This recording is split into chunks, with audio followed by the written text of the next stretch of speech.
اللہ رب کائنات مجھے حق گوئی کی توفیق عطا فرمائے، پھر اس کے بعد مجھے اور آپ جمیع ساتھیوں کو قرآن و سنت سمجھنے اور اس پر عمل پیرا ہونے کی توفیق عطا فرمائے۔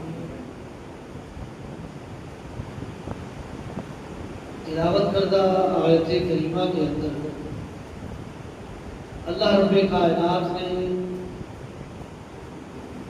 مختلف مقام اور مرتبوں کا ذکر فرمایا ہے، مختلف انعامات اور جزا کا اللہ نے یہاں تذکرہ کیا ہے۔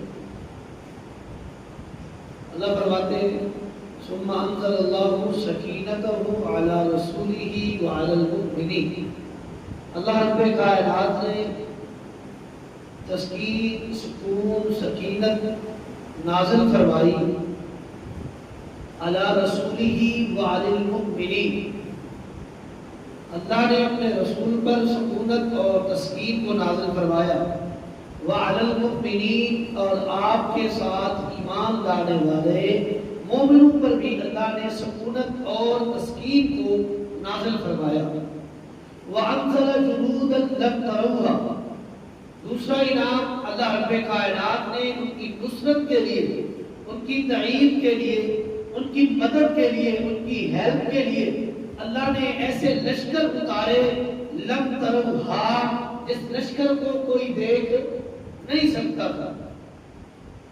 سورہ احزاب کے اندر غزوہ احزاب کا ذکر ہے، اس میں اللہ رب کائنات نے لشکروں کو نازل کیا تھا نصرت اور تائید کے لیے، مدد کے لیے، رسول اللہ کی مدد کے لیے، رسول اللہ کے ساتھی صحابہ کرام کی مدد کے لیے اللہ نے ایسے ایسے لشکر بھیجے جن کو دیکھ نہیں سکتے تھے، لیکن انہوں نے اس لشکر عظیم کی نصرت اور تائید اور مدد کی۔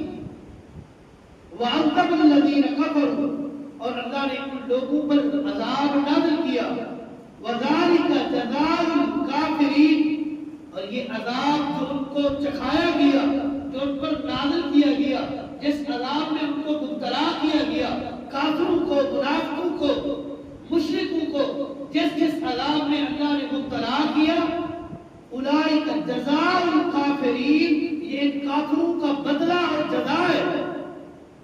مومنوں پر اللہ نے تسکین نازل فرمائی، سکون نازل فرمایا، رسول اللہ پر، آپ کے ماننے والوں پر، اور جن لوگوں نے انکار کیا اللہ نے ان کو عذاب میں مبتلا فرمایا۔ اس آیت میں جو بات سمجھ آئی ہے کہ اللہ رب کائنات نے امام الانبیاء کی، آپ کے اصحاب کی نصرت اور تائید بھی فرمائی اور ان پر تسکین کو بھی نازل کیا۔ میدان جنگ میں تھے، میدان کارزار میں تھے، لڑائی میں تھے، لیکن پھر بھی سکون کے ساتھ، اطمینان کے ساتھ، تسکین کے ساتھ، جو تسکین، جو اطمینان، جو سکون اللہ نے ان پر نازل کیا، اس کے ساتھ وہ لڑتے رہے۔ اور ادھر جنہوں نے محمد رسول اللہ کی نبوت کا انکار کیا، آپ کی صحبت سے منہ موڑا، اعراض کیا، اپنے آپ کو پیچھے ہٹایا، آپ کی بات تسلیم نہیں کی، اللہ نے ان بدبختوں پر عذاب بھی نازل فرمایا۔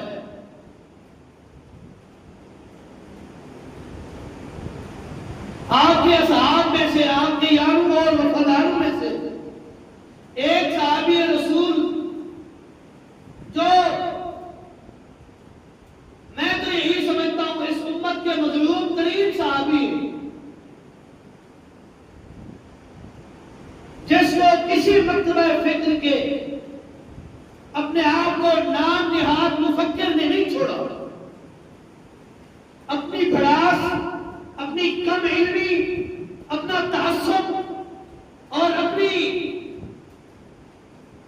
جاہ و حشمت کو انہوں نے کوئی نہیں دیکھا، انہوں نے اپنے جاہ و حشمت کو، اپنے مقام اور مرتبے کو صرف ایک مخصوص طبقے کے اندر پروموٹ کرنے کے لیے اس صحابی رسول پر تان کیا ہے۔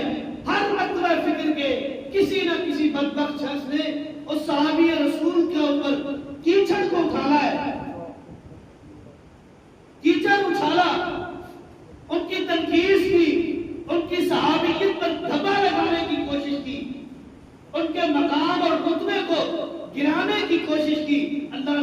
بھی ان کے مقام کو بلند کیا ہے. یہ ذلیل ہوئے، خوار ہوئے، نامراد ہوئے، بیکار رہے. ان کو ان اصحاب محمد پر کیچڑ اچھالنے سے کوئی فائدہ نہیں ملا. یہ الٹا تباہ و برباد ہوئے. اللہ نے اپنے رسول کے اصحاب کے مقام کو بلند و بالا کر دیا. وہ صحابی رسول امیر المومنین سیدنا امیر معاویہ ہے رضی اللہ تعالی عنہ، جن کی رسول مکرم جناب محمد رسول اللہ صلی اللہ علیہ وسلم سے قریبی رشتہ داری ہے. آپ کے برادر اللہ، آپ کے سارے، آپ کی سسٹر، آپ کی بہن سیدہ ام حبیبہ رضی اللہ تعالی عنہ، یہ مومنوں کی ماں ہے، محمد رسول اللہ کا پاک حرم ہے، آپ کی بیوی ہے، یہ ان کے بھائی ہے. اگر دیکھا جائے تو سیدنا امیر معاویہ رضی اللہ تعالیٰ عنہ مومنوں کے ماموں ہیں، خال المومنین ہیں. ابو سفیان رضی اللہ تعالیٰ عنہ کے بیٹے ہیں. کون ابو سفیان رضی اللہ تعالیٰ عنہ؟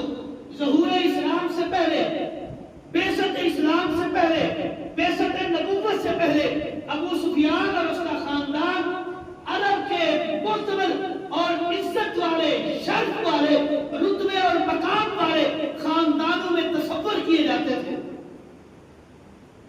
اللہ نے ان کو اسلام کے آنے سے پہلے بھی مقام اور رتبہ دیا تھا. اسی خاندان کے چشم و چراغ ہیں سیدنا امیر معاویہ رضی اللہ تعالی عنہ، صحابی رسول ہے. ان کے لیے امام الانبیاء نے دعا فرمائی، اللہم اجعلہ ہادیا مہدیا واہد بہ. اے اللہ میرے اس سالے، میرے برادر اللہ، میرے اس ساتھی امیر معاویہ کو ہدایت دے، مہدیا، ایسی ہدایت دے، ایسا ہدایت کا یہ سرچشمہ بنے کہ لوگ اس کو دیکھ کر ہدایت حاصل کریں. واہد بہ، اے اللہ ان کو لوگوں کے لیے ہدایت والا بنا دے. ایک اور روایت کے اندر الفاظ ہیں وادخلہ الجنہ، اے اللہ میرے اس بھائی کو، میرے اس برادر اللہ کو، خال المومنین امیر معاویہ رضی اللہ تعالیٰ عنہ کو جنت میں داخل فرما. رسول اللہ کی دعا ہے. آپ نے دعا کی. وہ شخص اپنے آپ کو جتنا بڑا مفکر کہہ لے، دانشور کہہ لے، ہسٹری دان کہہ لے، مورخ کہہ لے، تیری وہ تاریخ، تیری وہ ہسٹری، تیری وہ دانشوری، تیرا وہ تفکر کسی کام میں نہیں ہے کہ جب تیرے تفکر، تیرا تفہم، تیری ہسٹری سیدنا امیر معاویہ رضی اللہ تعالیٰ عنہ کو محفوظ نہیں رکھتی، جس کی جنت کی دعا امام الانبیاء نے کی ہے. اگر تیری وہ تاریخ ان کے خلاف بھونکے، بکبک کرے، تیری اس تاریخ کی کوئی حیثیت نہیں ہے جس کی جنت کی دعا محمد رسول اللہ نے کی ہے صلی اللہ علیہ وسلم. تو لکھتا پھر، تو اپنے تفاہم کو، اپنی فکر کو، اپنی دانشوری کو لوگوں کے ذہنوں میں انجیکٹ کرتا پھر بھی اگر مسلمان ہے، زندہ برابر، رتی برابر مومن ہے، ایمان ہے، تو محمد رسول اللہ صلی اللہ علیہ وسلم کے کسی ایک صحابی کے متعلق بدی والی سوچ، گندی سوچ نہیں رکھے گا. اگر رتی برابر ایمان ہے، تیری تاریخ کی، ہسٹری کی کوئی حیثیت نہیں ہے. حیثیت ہے اللہ کے قرآن کی حیثیت ہے، حیثیت ہے محمد رسول اللہ کے فرمان کی حیثیت ہے، جو فرمان کہتا ہے اللہم اجعلہ ہادیا مہدیا واہد بہ وادخلہ الجنہ. اے اللہ امیر معاویہ کو ہدایت دے، لوگوں کو اس امیر معاویہ کے ذریعے ہدایت دے، اور اس امیر معاویہ کو رضی اللہ تعالیٰ عنہ اے اللہ جنت میں داخل کرو. ایک اور دعا امام الانبیاء نے اپنے اس برادر اللہ، اپنے سارے خال المومنین امیر معاویہ رضی اللہ تعالیٰ عنہ، معاویہ ابن ابی سفیان رضی اللہ تعالیٰ عنہ کے متعلق امام الانبیاء نے کی تھی، اللہم علمہ الکتاب والحساب وقہ العذاب. اے اللہ، میں محمد رسول اللہ صلی اللہ علیہ وسلم اپنے دست مبارک اٹھا رہا ہوں دعا کے لیے امیر معاویہ کے بارے میں. اے اللہ قبول فرما، اے اللہ قبول فرما. کون سی دعا ہے؟ اللہم علمہ الکتاب. اے اللہ میرے اس صحابی کو، میرے اس ساتھی کو، میرے اس وفادار کو، میرے اس یار کو، معاویہ بن ابی سفیان کو علمہ الکتاب، کتاب و حکمت کی تعلیم دے. کتاب و حکمت سے مراد قرآن و حدیث کی تعلیم. اے اللہ اس تعلیم سے بہرور فرما. والحساب، اے اللہ دنیاوی علوم سے بھی امیر معاویہ کو بہرور فرما. وقہ العذاب، اے اللہ آخری دعا ہے امیر معاویہ کو ہر قسم کے عذاب سے بچا. اور جس کے عذاب سے بچنے کی دعا محمد رسول اللہ نے کی ہو، ہمارا مائنڈ ایکسپٹ نہیں کرتا کہ وہ شخص نعوذ باللہ جہنم میں جائے. تیری تاریخ جو بھکتی ہے بھکتی رہے. ہمیں ایمان ہے محمد رسول اللہ کی حدیث پر، آپ کے فرمان پر. آپ نے جنت کی دعا کی، ہم نے مانا. آپ نے دعا کی اے اللہ علم کتاب و حکمت سے سرفراز فرما، ہم نے مانا. اے اللہ حساب کا علم دے، ہم نے مانا. اے اللہ امیر معاویہ کو عذاب سے بچا، ہم نے پھر بھی تسلیم کیا. اس کو ایمان کہتے ہیں. جو کچھ محمد رسول اللہ نے فرما دیا ہے اس کو مینو اسی طرح تسلیم کرنا، یہ ایمان کا حق ادا کرنا ہے.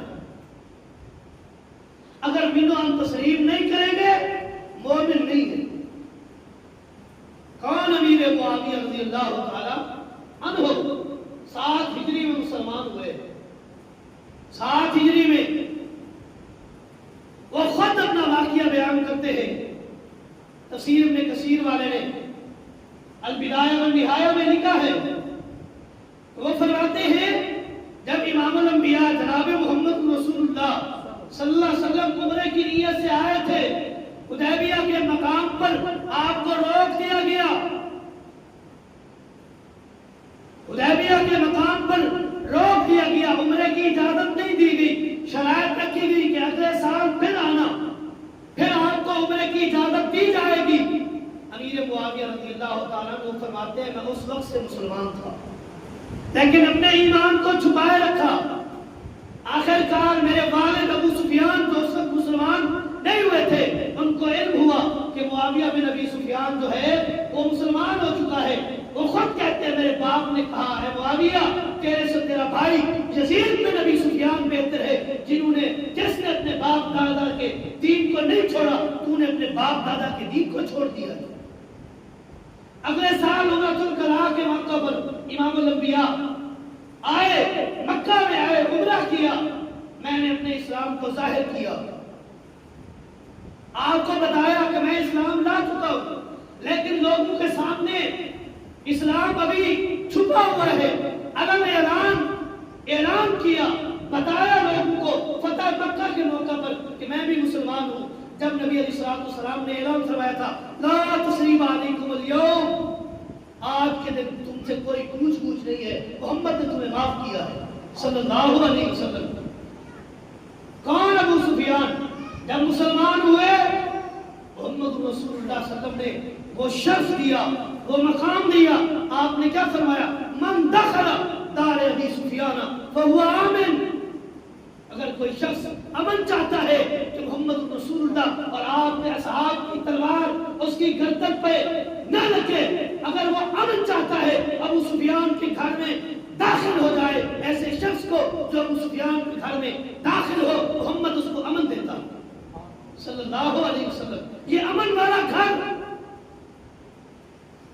امن والا گھر، یہ اس گھر کے عظیم کشف و چراغ، عظیم اس گھر کے فرزند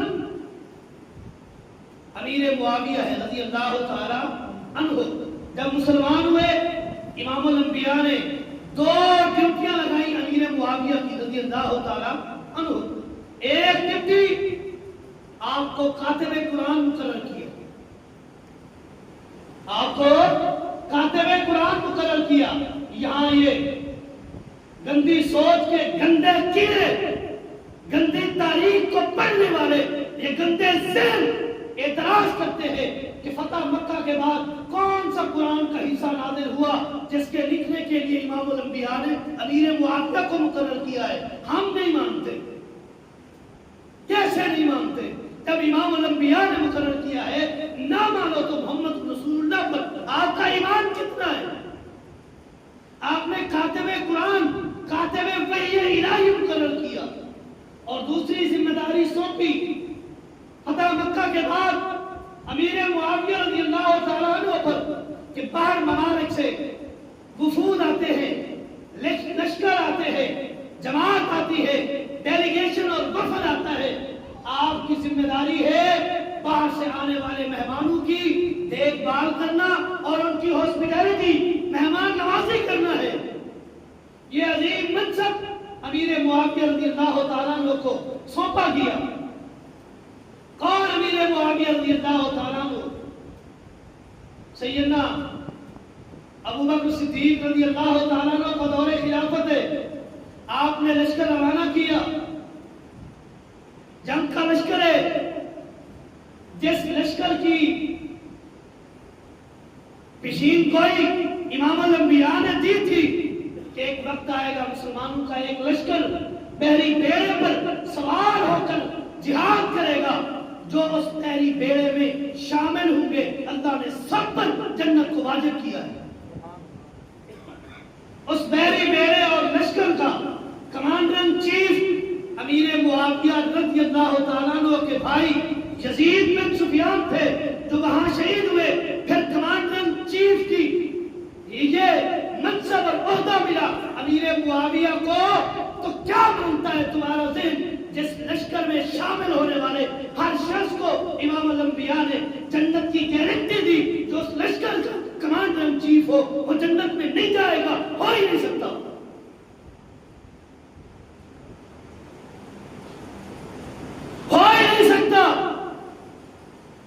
نبی علیہ الصلوۃ والسلام نے فرمایا تھا اللہم اجعلہ ہادیا مہدیا واہد بہ وادخلہ الجنہ. اس روایت کو اگر پڑھا جائے، محدثین لکھتے ہیں اس روایت کو اتنے صحابہ کرام نے امام الانبیاء سے بیان کیا جن کی تعداد گننے سے بھی قاصر ہے. امام الانبیاء نے امیر معاویہ کے متعلق یہ دعا کی ہے. اتنے صحابہ نے، اتنے اصحاب پیغمبر نے اس روایت کو نقل کیا ہے، بیان کیا ہے جن صحابہ کی گنتی نہیں ہو سکتی. فتح مکہ کا موقع ہے. آپ کے والد ابو سفیان بھی مسلمان ہو گئے، آپ کی والدہ سیدہ ہند بھی مسلمان ہوئی. جب وہ مسلمان ہوئی، امام الانبیاء کی ساس تھی، آپ گئے تو کہنے لگی اے محمد صلی اللہ علیہ وسلم، اسلام قبول کرنے سے پہلے پوری دنیا میں نعوذ باللہ بدترین گھر جو مجھے نظر آتا تھا وہ آپ کا گھر تھا. آج آپ کے دست شفقت پر اسلام قبول کیا ہے. آج بھی سنو، اس پوری دھرتی پر، اس کائنات کی پشت پر سب سے بہترین گھر اگر کوئی ہے تو وہ گھر محمد رسول اللہ کا ہے صلی اللہ علیہ وسلم. پھر آپ نے فرمایا تھا اے ہندا، اے میری ساس، تو بھی سن، والذی نفس محمد بیدہ، اور ذات کی قسم جس کے ہاتھ میں محمد رسول اللہ کی جان ہے، وَأَعْزَ لَكُمْ، مجھے بھی آپ کا گھر سب سے زیادہ محبوب اور پیارا ہے. جس گھر کو رسول اللہ نے پیارا کہا اس گھر والوں کو پیارا کیسے نہیں کہہ سکتے؟ یہ گھر کو پیارا کہنا یہ عمارت کی تزئین و آرائش نہیں، یہ عمارت کی خوبصورتی کے لیے امام الانبیاء نے نہیں کہا کہ پوری کائنات پر جتنے بھی گھر بنے ہوئے ہیں سب سے زیادہ خوبصورت اچھا ڈیکوریٹ کیا ہوا گھر آپ کا ہے. نہیں، یہ محبت کا اظہار اس لیے کیا ہے کہ اس گھر کے جتنے افراد ہیں وہ مجھے کائنات میں سب سے زیادہ محبوب ہے. کون؟ امیر معاویہ رضی اللہ تعالی عنہ. امیر عمر کا زمانہ ہے، آپ گورنر ہیں، سیدنا عثمان رضی اللہ تعالیٰ عنہ کے خلافت میں آپ کو 3 صوبوں کی گورنری دی گئی، اردن، فلسطین، جس کو ملک شام کا نام دیا گیا، اور جس سے لوگوں نے نام ہی ڈال دیا کہ امیر شام، امیر شام۔ وہ جب تھے جب امیر شام تھے لیکن اللہ نے اس سے بھی بڑا اعزاز دیا کہ آپ کو امیر المومنین بنایا۔ سیدنا حسن مجتبی رضی اللہ تعالیٰ عنہ سے آپ کی صلح ہوئی، امیر المومنین بنے، اور اس صلح کی نوید اور کشید کوئی امام الانبیاء نے دی تھی۔ آپ نے فرمایا تھا ان ابنی ھذا سید لعل اللہ ان یصلح بین فئتین مسلمین، یہ میرا بیٹا حسن سید ہے، سردار ہے، یہ سردار بیٹا ہے میرا، اور میرے اس سردار بیٹے کے ذریعے اللہ رب کائنات مسلمانوں کی 2 جماعتیں جو آپس میں لڑنے والی ہوں گی، اسی میرے سید سردار بیٹے کے ذریعے اللہ ان کی صلح کروائے۔ فئتین عظیمتین من المسلمین، فئتین 2 جماعتیں عظیمتین بڑی، من المسلمین مسلمان، یعنی دونوں جماعتیں مسلمان ہوں گی۔ حسن مجتبی، حسن رضی اللہ تعالیٰ عنہ کی جماعت اور سیدنا امیر معاویہ کا لشکر، دونوں مسلمانوں کا لشکر ہوگا۔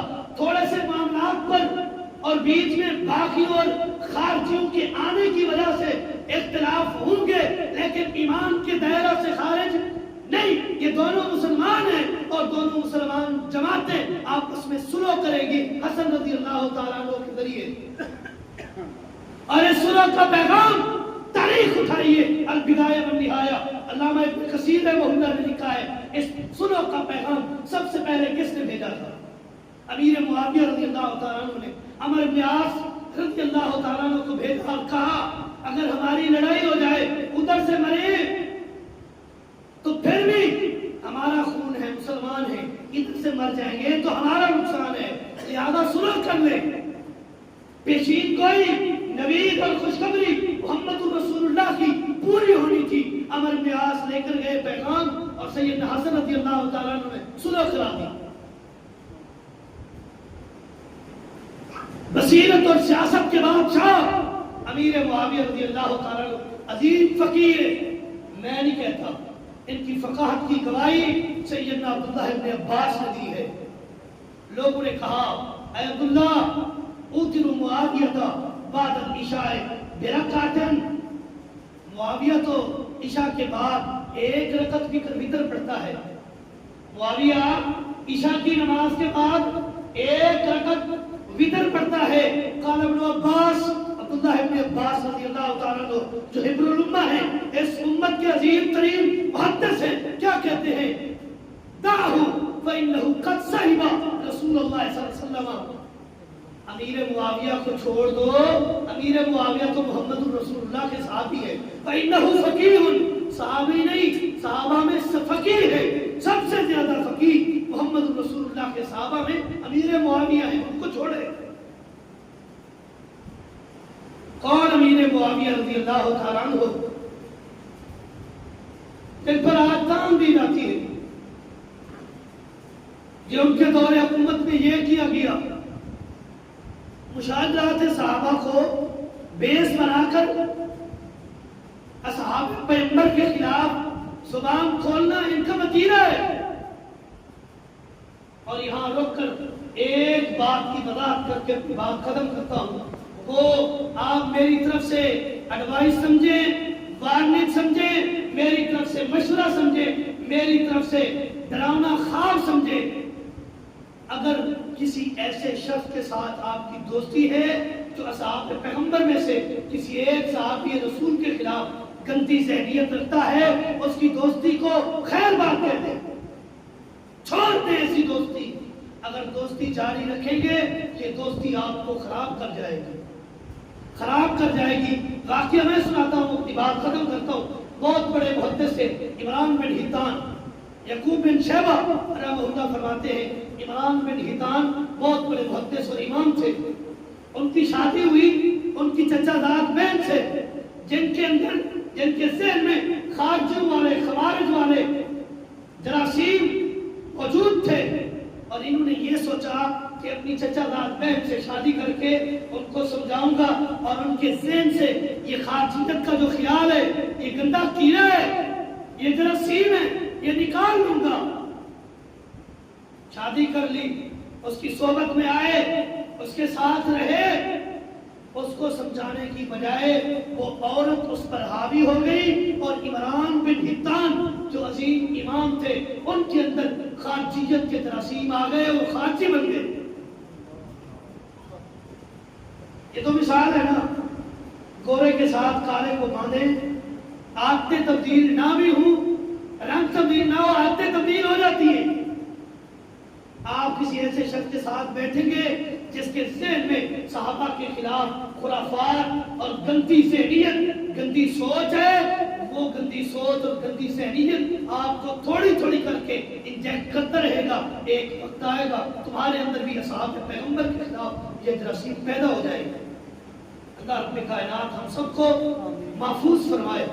نبی علیہ السلام کے ہر صحابی کے متعلق اچھی سوچ رکھیں، ہمارا ایمان ہے، ہمارا عقیدہ ہے، محمد رسول اللہ کا ہر صحابی جنتی ہے، جو آپ کے کسی ایک صحابی کو جنتی تسلیم نہ کرے وہ مومن نہیں ہے۔ اللہ رب کائنات ہم سب کو قرآن و سنت سمجھنے اور اس پر عمل پیرا ہونے کی توفیق دے۔ هذا ما عندي والله اعلم بالصواب وما توفيقي